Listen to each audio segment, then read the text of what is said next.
half second or so. So if we run this and pull up the serial monitor, we should get to see how often the ISR is being called.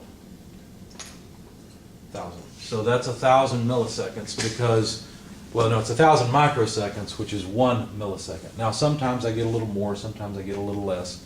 I don't know exactly why. I know that putting these, it actually ran without those, but once I put them there, it was much more consistent. I don't know why. It doesn't matter. It's about every millisecond or so that it's called, which is good enough for me. If there's a little bit of noise on that, I'm not worried about it. Any questions on this so far? So you'll have all this code, and you'll be welcome to look at it. You are welcome to look at it when I post it. But you can see how I set up my timers, and for whatever reason, it didn't interfere with the analog array. What problems were you guys having with the analog array?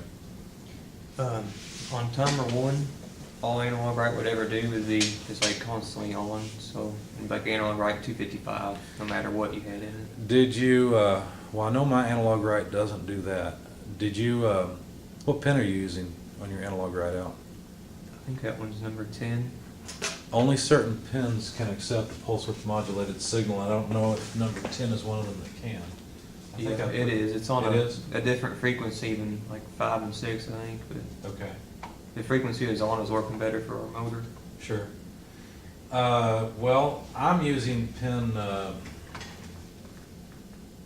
because it's this motor shield, I'm using pin 4 and 5.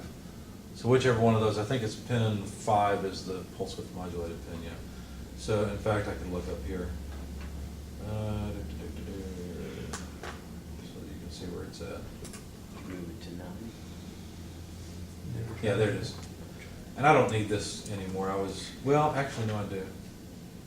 I use LED to turn it on and off in some of my code, so I'll leave that defined in there. But yeah, so I'm using enable pin 5, so the PWM pin.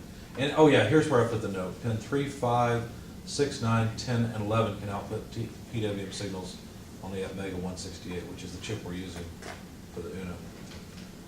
So I just left direction on pin 4. I had to because of the shield I was using. It was already wired, essentially. Okay, well, why don't we take a quick break, and I'm going to upload this video so I don't run out of space, and then we'll reconvene in a moment.